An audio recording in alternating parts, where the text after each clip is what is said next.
नमस्कार, नमस्कार। चलो आवाज़ आ रही है, आ रही है, आ रही है।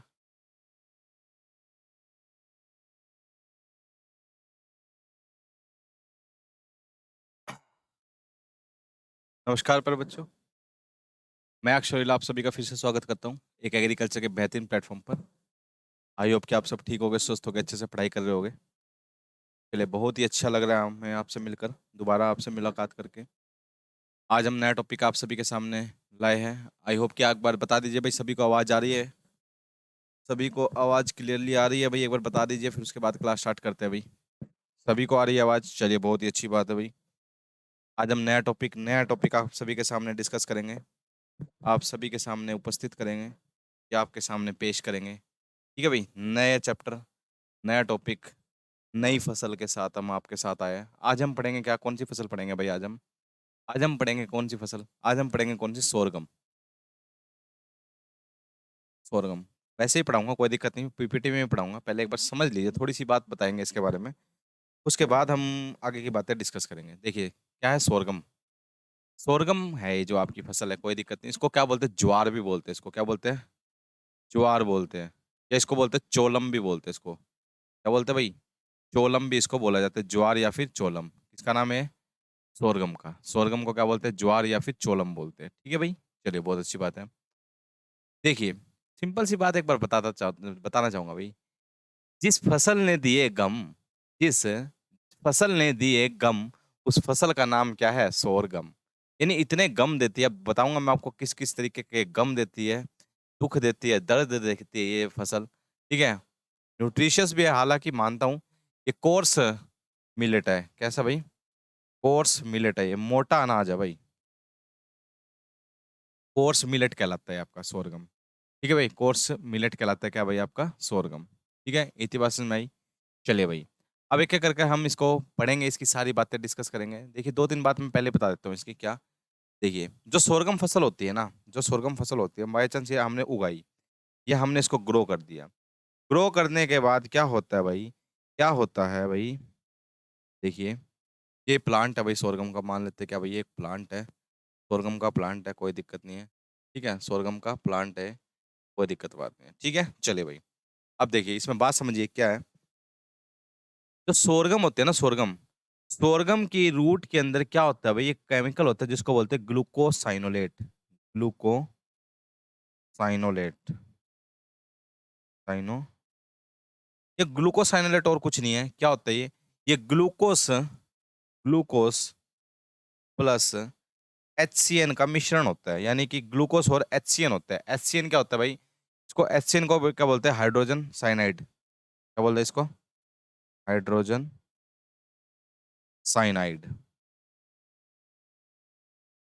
ये HCN है ना, CN, ये CN एक जहर है, बहुत ही बड़ा टॉक्सिक है, या बोल सकते हैं इसको पॉइजन है, बहुत ही गहरा। इतना गहरा या इतना जहरीला पॉइजन इसको बोलते हैं।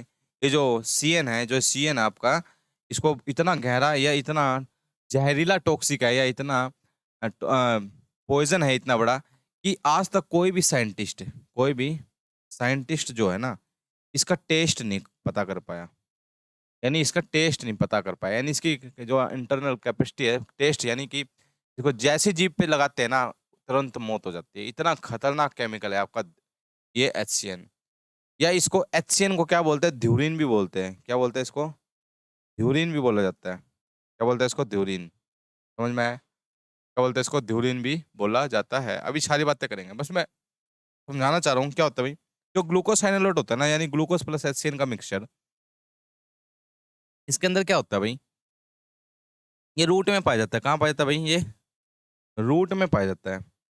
जब ये कभी भी प्लांट स्ट्रेस में होता है, किस में होता है? स्ट्रेस में। किस में होता है भाई? स्ट्रेस में होता है, यानी इसको कोई स्ट्रेस हो। ठीक है, तो क्या होता है? जब ये स्ट्रेस में होता है तो क्या होता है? ये जो ग्लूकोस है इसका साथ छोड़ देता है। क्या होता है? ग्लूकोस क्या होता है? इसका साथ छोड़ देता है, और क्या बन जाता है? HCN रह जाता है। क्या रह जाता है? सिर्फ HCN रह जाता है। और ये HCN क्या होता है? ये जाके लीव्स में, यानी लीव्स में स्टोर हो जाता है। HCN कहाँ हो जाता है? लीव्स में स्टोर हो जाता है। ये मेनली आपा फसल जो होते हैं ना आपा, ये मेनली या फिर फॉडर पर्पस के लिए, नहीं चारे के रूप में इस्तेमाल करते हैं ज्यादातर तो ये आप ही। ठीक है, या इस्तेमाल करते हैं कई कई जगह, जैसे महाराष्ट्र में सबसे ज़्यादा प्रोडक्शन होता है इसका। महाराष्ट्र में सबसे ज़्यादा प्रोडक्शन होता है, वहाँ के लोग इसको खाना भी पसंद करते हैं। वहाँ के जो इसके लोग हैं, वहाँ के इसके लोग खाना भी पसंद करते हैं। और जो इसको ज़्यादा खाता है, जो इसको ज़्यादा खाता है, उसको बीमारी हो जाती है कौन-सी? सेलियाक, ठीक है? एक बीमारी होती है, वो हो जाती है इसको, क्या होता है, धब्बे-धब्बे से हो जाते हैं सफ़ेद-सफ़ेद से, ठीक है? याद रखना, ठीक है? चलिए भाई। तो ये था सोरगम की थोड़ी-सी बातें मैंने बताई आपको, ठीक है? चलिए भाई। अब हम एक-एक करके सारी चीज़ इसकी डिस्कस करेंगे। इसका बॉटेनिकल नेम, कॉमन नेम, कहाँ से है, ये सब चीज़ें आप इसके अंदर अब डिस्कस करेंगे। ठीक है भाई? चलिए भाई। अब हम वो निकालते हैं जो आपका इसके अंदर आपको पढ़ना है। देखिए, अब मैंने आपके लिए लाया हूँ, मैं पीपीटी बनाई है आपके लिए। ठीक है? सारी बातें करेंगे इसकी, कोई दिक्कत वाली बात नहीं है, कुछ नहीं छोड़ेंगे। ठीक है? तो सबसे पहली कौन-सी फसल है भाई? सोरगम है आपकी। क्या भाई? सोरगम। मैंने बता दिया सोरगम है, इसको ज्वार बोल लो, चोलम बोल लो, ये सभी इसके नाम है, कोई दिक्कत वाली बात नहीं है। अब देखिए, ये लास्ट के क्वेश्चन है जो हम करेंगे, ठीक है भाई? लास्ट का क्वेश्चन है जो हम ये करेंगे। अब यहाँ से स्टार्ट करते हैं भाई, देखिए। देखिए, एक-एक करके सारी चीज़ें देखिए। सबसे पहले क्या है भाई? सबसे पहले क्या है भाई? इसका बॉटेनिकल नेम। इसका बॉटेनिकल नेम क्या है? इसका बॉटेनिकल नेम क्या है? Sorghum, sorghum bicolor. इसका बॉटेनिकल नेम, मैंने बताया था ना बॉटेनिकल नेम क्या होता है? वो नाम जो पूरा वर्ल्ड में एक नाम से जाना जाए या एक ही नाम से जाना जाए, सभी साइंटिफिक नेम इसको बोलते हैं। इसको साइंटिफिक नेम भी बोलते हैं। क्या बोलते हैं? साइंटिफिक नेम भी बोला जाता है। यही है आपका बॉटेनिकल नेम। देखिए इसकी फैमिली, क्या है इसकी फैमिली? इसकी फैमिली है पोएसी। इसकी फैमिली क्या है? पोएसी या फिर ग्रामिने। ग्रामिने या फिर पोएसी इसकी फैमिली है। समझ में आई इतनी बात? बताइए, ठीक है भाई? 2n number.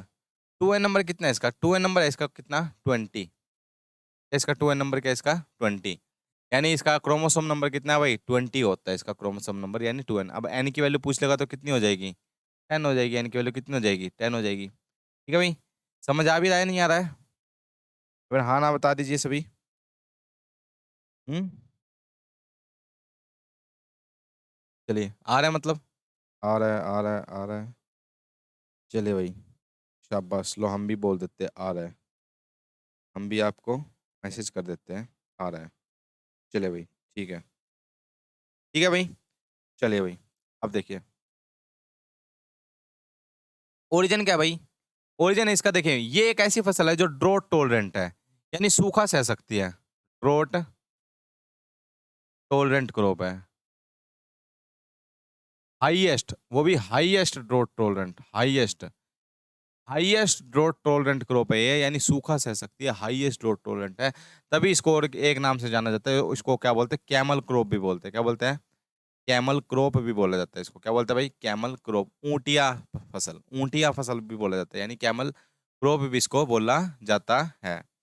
Non tiller plant है, यानी टिलर्स नहीं आते इसके अंदर, जैसे व्हीट में, राइस में मैंने बताया था ना, तो इसके अंदर भी क्या नहीं आते? टिलर्स नहीं आते हैं। ओरिजिन क्या है इसका? ओरिजिन अभी बताया कहाँ है? जितने भी है, क्योंकि हाईएस्ट ड्रोट टॉलरेंट है, जितने भी हाईएस्ट ड्रोट टॉलरेंट होते हैं, ये कहाँ पे? ये अब देखो गर्मी ज़्यादा चाहिए, तो गर्मी वाले मैंने आपको पहले ही बताया था, जहाँ गर्मी कहाँ मिलेगी सबसे ज़्यादा? अफ्रीका में। तो इसका ओरिजिन क्या रहेगा भाई? अफ्रीका रहेगा इसका ओरिजिन। इसका ओरिजिन क्या रहेगा? अफ्रीका। और मैंने बता भी दिया कैसी क्रॉप है? कैमल क्रॉप है भाई। क्या बोलते हैं इसको? कैमल क्रॉप भी बोला जाता है। बताइए यहाँ तक की बात समझ में आई? बिल्कुल सिंपल सी बात करते हुए चल रहे हैं, कोई ज़्यादा वो आपका इसमें कोई बड़ी-चौड़ी बात तो नहीं है इसके अंदर। ठीक है भाई? अब देखिए, एक बात और समझिए। देखिए, क्या होता है इसके अंदर? जैसे हमने ये फसल लगाई, तो यहाँ पर इसका प्लांट उगता है जो, ठीक है ना?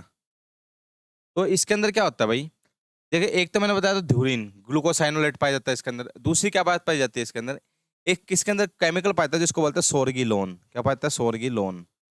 ये सोर्गिलोन क्या करता है? इसके साइड में क्या होता है? इसके साइड में और कोई प्लांट उग रहा है, जैसे कोई वीड उग रहा है, कोई खरपतवार उग रहा है, कोई और प्लांट उग रहा है, कोई और प्लांट उग रहा है। तो क्या करेगा? ये सोर्गिलोन केमिकल निकल के ना इसकी ग्रोथ को रोक देगा, यानी साइड वाली की ग्रोथ को, इसकी ग्रोथ को क्या कर देगा? इसकी ग्रोथ को रोक देगा, यानी इसकी ग्रोथ नहीं होने देगा। क्या नहीं होने देगा भाई? इसकी ग्रोथ नहीं होने देगा। आप देख लीजिए, सोर्गिनोल नाम का केमिकल निकला, यहाँ से इसकी क्या हुई? यहाँ से इस जो साइड वाले प्लांट थे, उस प्लांट में क्या नहीं हो रही है? ग्रोथ नहीं होने देगा। अब जब ग्रोथ नहीं होगी तो अपने आप की ग्रोथ एक्सप्रेस कर लेगा, यानी अपने आप की तो ग्रोथ कर लेगा और इसकी ग्रोथ रोक देगा। ठीक है, इसी को बोलते हैं क्या, स्मूदर इफेक्ट। क्या बोलते हैं इसको? स्मूदर इफेक्ट बोलते हैं इसको। जो अपनी अपनी आप की जो फसल है, जो अपने आप के प्लांट को एक्सप्रेस कर लेता है, दूसरे को सुप्रेस कर लेता है, तो उसी को बोलते हैं स्मूदर क्रॉप। क्या बोलते हैं उसको? स्मूदर क्रॉप बोलते हैं। तो ये कैसी क्रॉप है भाई? स्मूदर क्रॉप है। कैसी क्रॉप है भाई आपकी? सोरगम कैसी है आपकी? सोरगम कैसी है आपकी? स्मूदर क्रॉप है भाई। समझ में आया?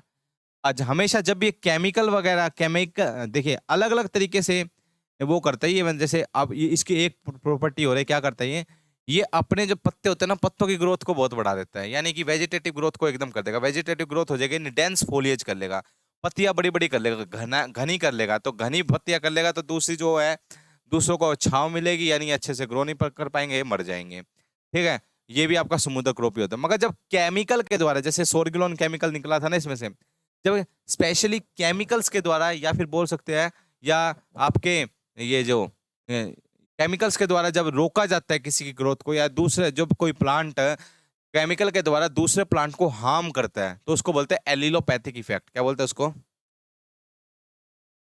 एलिलोपैथिक इफेक्ट बोलते हैं उसको।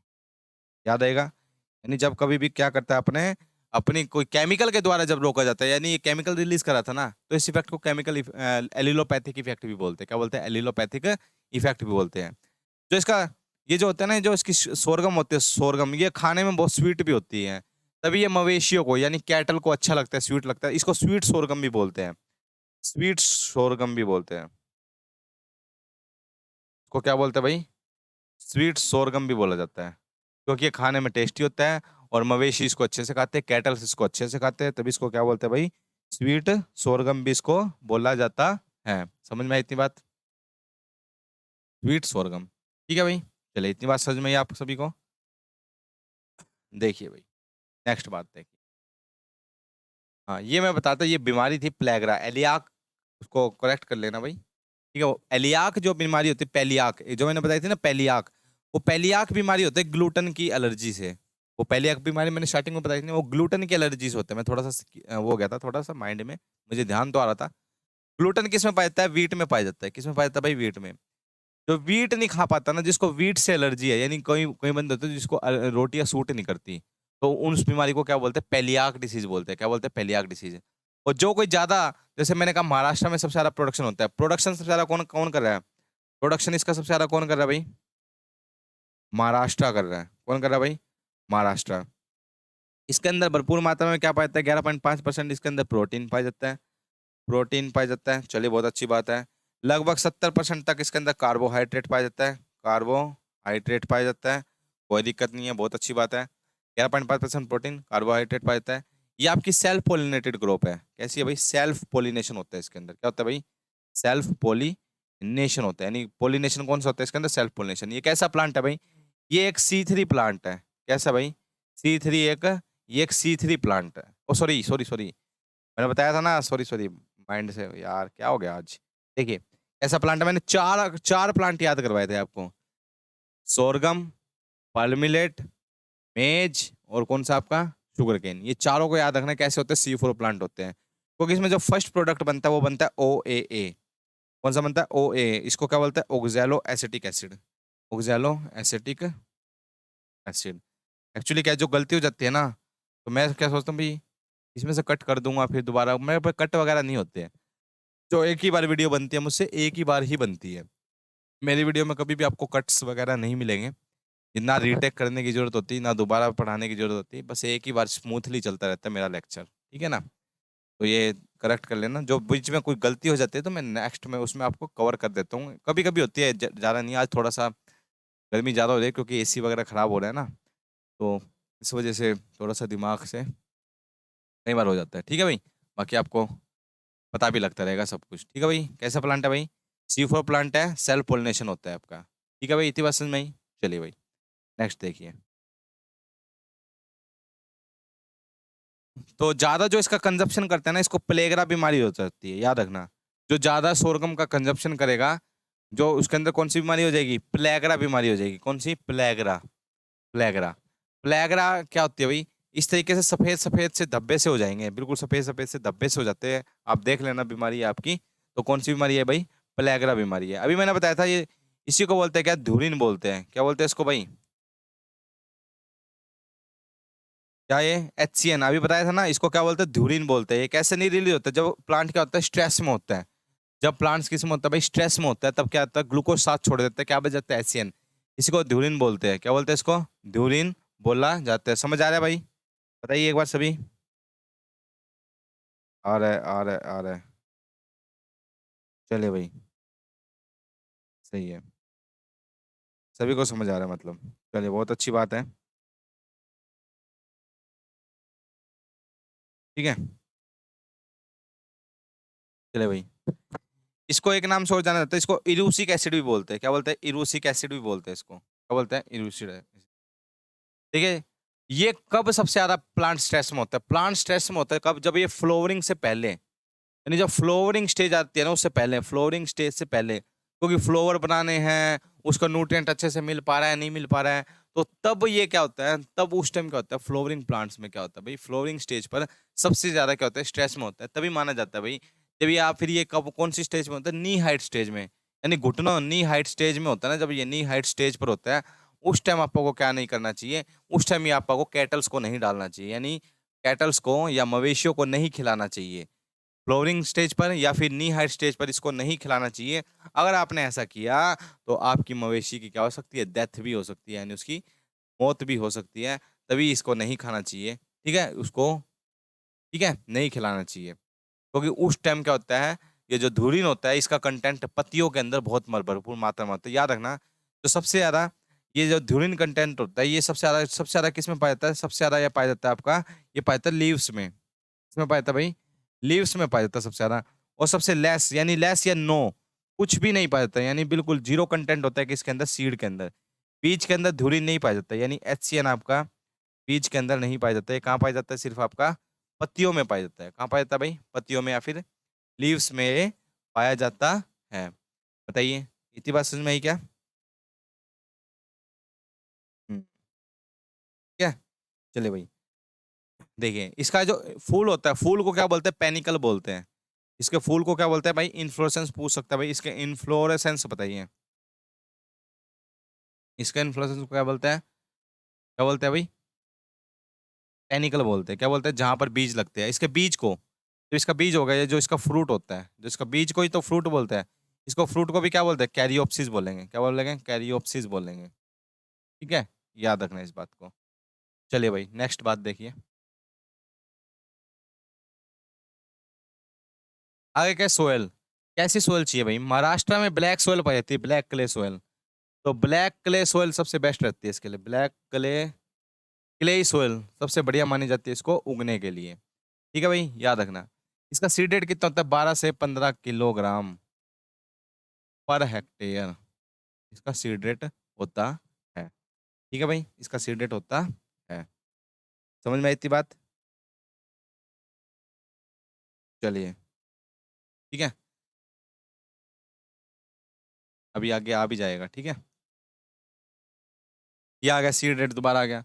तो कितना बताया था मैंने? 12 से 15 किलोग्राम क्या होता है इसका सीड रेट होता है। अगर ग्रेन पर्पस के लिए चाहिए, यानी अगर अगर हमें खाने के लिए, अपने लिए चाहिए, अगर फोडर के लिए चाहिए, तो इसमें सीड रेट लगता है। सीड रेट अगर फोडर के लिए, यानी फोडर, यानी आपा जब उसको यूज करते हैं, यानी कि मवेशियों को यूज करते हैं, तो तब सीड रेट कितना चाहिए? तब चाहिए इसके अंदर सीड रेट भाई आपका 40 से 50 kilo per hectare. Seed rate उस टाइम इतना चाहिए होता है। समझ में आया? समझ में आया इतनी बात? चलिए भाई, आगे देखिए। वीड, इसके अंदर खरपतवार कौन सा लगता है? इसके अंदर सबसे ज्यादा खरपतवार लगता है कौन सा? स्ट्रीगा। एक स्ट्रीगा नाम का वीड होता है, जिसको विच वीड भी बोलते हैं। क्या बोलते हैं इसको? विच वीड भी बोलते हैं इसको। ठीक है, स्ट्रीगा या फिर विच वीड बोलते हैं इसको। ये इसको कंट्रोल करने के लिए आपका क्या डालता है इसके अंदर? एट्राजीन और सीमाजीन डलता है इसके अंदर। एट्राजीन और सीमाजीन डलता है इसके अंदर। ये केमिकल है। आप समझिएगा सबसे ज्यादा कौन सा वीड लगता है। और ये कैसा रूट होता है आपका? ये जो पैरासाइटिक वीड होता है, कैसा होता है भाई? पैरासाइटिक वीड होता है। पैरासाइटिक वीड होता है कहाँ, कैसा पैरासाइट होता है वीड का? इसको पार्शियल रूट पैरासाइट बोलते हैं। क्या बोलते हैं? पार्शियल रूट पैरासाइटिक वीड बोलते हैं इसको। ये आपको वीडियो में पढ़ाऊंगा बहुत अच्छे से, तो आपको और अच्छे से कवर हो जाएगा। ठीक है भाई, इतनी बात समझ में आई। तो इस तरीके से क्या करते हैं, इसकी पैरासाइटिक वीड होते हैं। ठीक है, जब इसके अंदर 20 से 25% मॉइस्चर रह जाए तब क्या करो, इसको हार्वेस्ट कर दो। क्या करो, इसको हार्वेस्ट कर दो। ठीक है, हार्वेस्ट कर दो तब जिसमें 20 से 25% इसमें क्या रह जाए, मॉइस्चर रह जाए या नमी रह जाए, इसको क्या कर दो, हार्वेस्ट कर दो। ठीक है भाई, आपसे पूछा जा सकता है सबसे पहली हाइब्रिड वैरायटी इसकी बताइए। इसकी सबसे पहली हाइब्रिड वैरायटी बताइए। तो सबसे पहली हाइब्रिड वैरायटी कौन सी होती है इसकी, CSH1। CSH1 सबसे फर्स्ट हाइब्रिड वैरायटी है। ये फर्स्ट हाइब्रिड वैरायटी है इसकी, 1964 में इसको बनाया गया था। अब सब पूछ सकते हैं CSH1 किसकी वैरायटी है। ये सबसे पहली वैरायटी है किसकी, आपकी हाइब्रिड वैरायटी है किसकी। और इसके अंदर जो जीन यूज किया गया था उसको बोलते हैं कंबाइन काफिर 60। कंबाइन काफिर 60 आपसे पूछ लेगा कभी भी भाई, ये कंबाइन काफिर 60 ये एक जीन है, किससे रिलेट करता है, कौन सी फसल से रिलेट करता है। तो याद रखना ये आपका सोरगम से रिलेट करता है। किससे रिलेट करता है भाई, सोरगम से रिलेट करता है फसल ये। ठीक है भाई, याद आएगी इतनी बात। चलिए, वैसे तो सबसे ज्यादा प्रोडक्शन कौन कर रहा है इसका, सबसे ज्यादा प्रोडक्शन इसका यूएस से करता है। कौन करता है इसका सबसे ज्यादा प्रोडक्शन, इसका यूएस से करता है इसका सबसे ज्यादा प्रोडक्शन। और इंडिया के अंदर सबसे ज्यादा कौन कर रहा है, महाराष्ट्र कर रहा है इसके अंदर। इंडिया के अंदर सबसे ज्यादा कौन कर रहा है एरिया प्रोडक्शन में, महाराष्ट्र है। कौन से सीजन की फसल है पता है भाई, कोई बता पाएगा कौन सीजन के, ये खरीफ सीजन की फसल है। कैसे है भाई, खरीफ सीजन की फसल है ये आपकी, क्योंकि बताया था ना अफ्रीका इसका ओरिजिन है, तो गर्मी में चाहिए इसको, गर्मी इसको चाहिए होती है।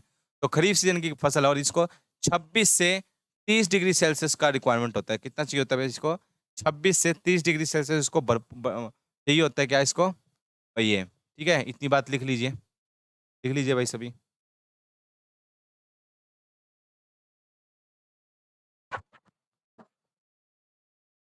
ठीक है, आगे क्या भाई, इसका NPK, इसका NPK होता है 100 50 40, 100 50 40 होता है क्या इसका NPK, 100 50 40 होता है क्या इसका NPK।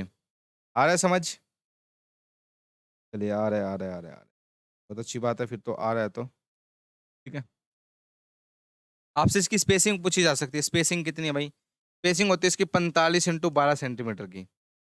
45 × 12 सेंटीमीटर की क्या इसकी स्पेसिंग है, 45 × 12 सेंटीमीटर की क्या इसकी स्पेसिंग है। लिख लेना, लिख लो।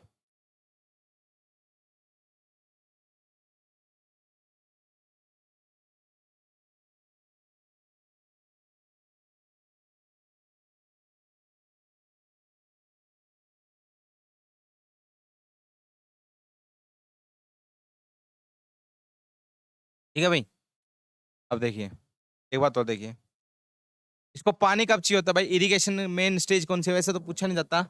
तो सोरगम से सबसे बड़ा क्वेश्चन एक ही बनता है, ये ध्यूरिन का बनता है, ध्यूरिन। आपसे पूछा भाई जाएगा ध्यूरिन किस कौन सी फसल में पाया जाता है, एक तो ये पूछा जाता है। दूसरी बात क्या पूछी जाती है कि ध्यूरिन कंटेंट सबसे ज्यादा किस स्टेज पर पाया जाता है, तो वो पाया जाता है आपकी नी हाइट स्टेज पर। नी हाइट स्टेज बोल लो या फिर फ्लोवरिंग स्टेज पर, यानी प्री फ्लोवरिंग, फ्लोवरिंग से पहले इसको नहीं खिलाना चाहिए जब तक फ्लोवर नहीं आते हैं। एक बात याद रखना इसके अंदर हमेशा, एक और चीज पाई जाती है, जैसे मैंने बताया था ना, जिस फसल ने दिया गम उस फसल का नाम ही क्या है, सोरगम। जिस फसल ने दिया गम उस फसल का नाम क्या है, सोरगम। देखिए अब क्या होता है इसके अंदर, देखिए भाई, एक CN रेशियो होता है। क्या होता है CN रेशियो, क्या होता है CN रेशियो, CN रेशियो इस तरीके का कार्बन नाइट्रोजन रेशियो होता है। जैसे मैंने कोई फसल लगाई, फसल मैंने काट दी, कोई दिक्कत नहीं, मैंने वो यूज कर रहा हूँ, जैसे मैं उसका बीज यूज कर रहा हूँ या कुछ भी उसका मटेरियल यूज कर रहा हूँ, वो फसल काटने के बाद, हार्वेस्टिंग के बाद, चलो अच्छी बात है।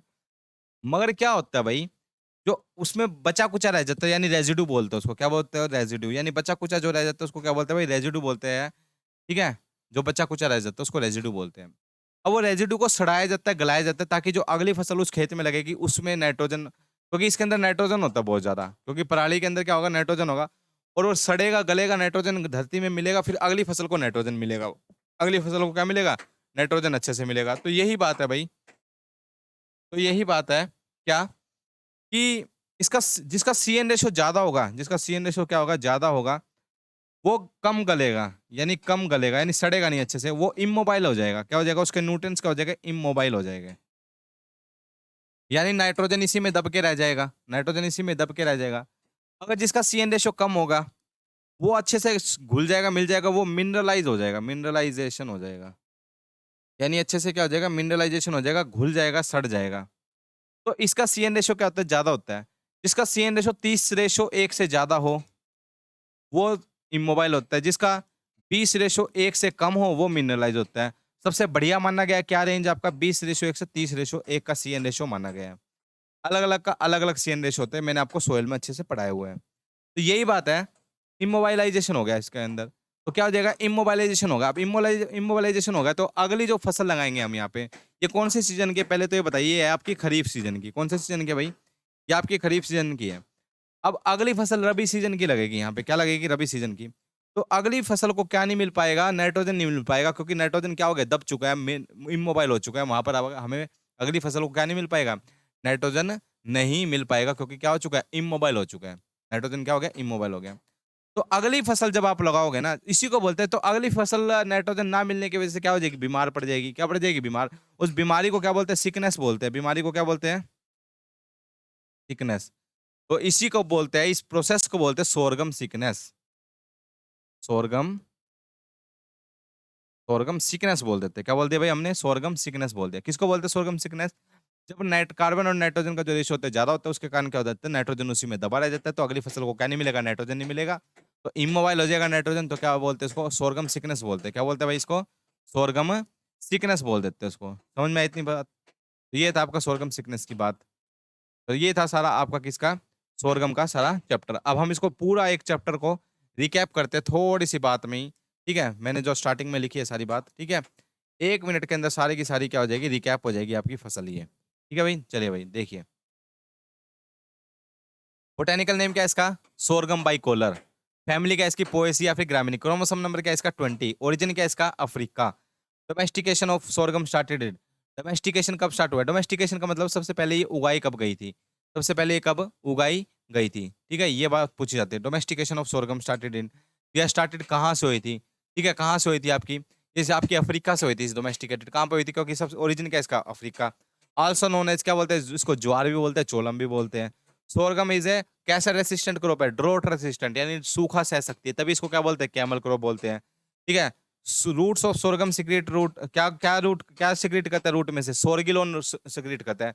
तो सोरगिलोन क्या करता है? दूसरे प्लांट को उगने से रोकते हैं। इस इफेक्ट को क्या बोलते हैं? एलिलोपैथिक इफेक्ट बोलते हैं। ठीक है ना? बोलते हैं ना? एक सोरगम इफेक्ट और इसको क्या बोलते हैं? स्मूदर इफेक्ट क्या होता है? स्मूदर इफेक्ट अपनी आपकी ग्रोथ को बढ़ा लेगा, दूसरे की ग्रोथ को रोक देगा, इसी को बोलते हैं स्मूदर इफेक्ट। ठीक है? सोरगम स्वीट इन टेस्ट होता है, तो इसको ऊपर क्या बोलते हैं? स्वीट सोरगम भी बोलते हैं। क्या बोलते हैं भाई? स्वीट सोरगम भी बोलते हैं। मैंने बताया था ना, सेल्फ पॉलिनेटेड क्रॉप है। कैसी है भाई? सेल्फ पॉलिनेटेड क्रॉप है, सी4 प्लांट है। सब शाबाश। बिगेस्ट जम्प प्लाज्म कलेक्शन कुछ नहीं है, कहाँ पर आपका? ये आपका यूएसए में रखा गया है इसका। सोरगम की कितनी स्पीसीज है? 27 स्पीसीज है। आप खाते कितने हैं? एक ही खाते हैं मेनली, ठीक है? आगे देखिए। इट कंटेन प्रोटीन, 11.5% प्रोटीन होता है, 75% क्या होता है? कार्बोहाइड्रेट, यानी 70 से 75% क्या होता है इसके अंदर? कार्बोहाइड्रेट होता है। हाइयर कंजप्शन करेगा तो कौन सी बीमारी हो जाएगी? प्लेगरा। कौन सी बीमारी हो जाएगी? प्लेगरा।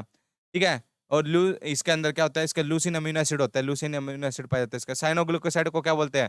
साइनोग्लूकोसाइड, जो ग्लूकोज प्लस ये ग्लूकोज प्लस ध्यूरिन को क्या बोलते हैं? साइनोग्लूकोसाइड बोलते हैं। डैमेज और एक्सपोजर टू ड्रोट, यानी जब क्या हो जाता है, जब ड्रोट और क्या होता है, या इसको डैमेज हो या हार्म होता है, तो क्या होता है? ग्लूकोज अलग हो जाता है, क्या बच जाता है? ध्यूरिन बच जाता है। तो पूछ सकते हैं ध्यूरिन किस में बनता है? तो ये थी आपकी सोरगम की सारी फसल। आपको आई होप कि आप सभी को समझ आई होगी। तो ये बहुत अच्छी फसल थी। आप इसमें मेन पॉइंट याद रखना, इसका नाम याद रखना, इसका ओरिजिन याद रखना, इसको कैमल क्रॉप बोलते हैं, और इसको इसमें से ध्यूरिन निकलता है, ये स्मूदर क्रॉप है। और क्या बात याद रखोगे बस? और इसका सीड रेट 12 से 15, बस इससे ज़्यादा कुछ नहीं आएगा इसके अंदर। यही पॉइंट है मैंने लास्ट में जो बताया ना, ये इनमें से क्वेश्चन आ जाएगा, नहीं तो आएगा ही नहीं। बस समझाना मेरा वो था भाई, मुझे समझाना पूरा था, क्योंकि आपको समझ आना चाहिए, क्योंकि सारी फसलें हम पढ़ा रहे हैं, तो सभी फसलों आपको पता होनी चाहिए। ठीक है भाई? तो ये आपके सोरगम था। आई होप कि आप सभी को समझ आया होगा। कुछ ना समझ आया तो पूछ सकते हैं, बताइए भाई? कुछ ना समझ आया तो कुछ पूछ सकते हैं भाई, नहीं तो हम खत्म करते हैं क्लास को। ठीक है? चलिए भाई, बहुत ही अच्छी बात है।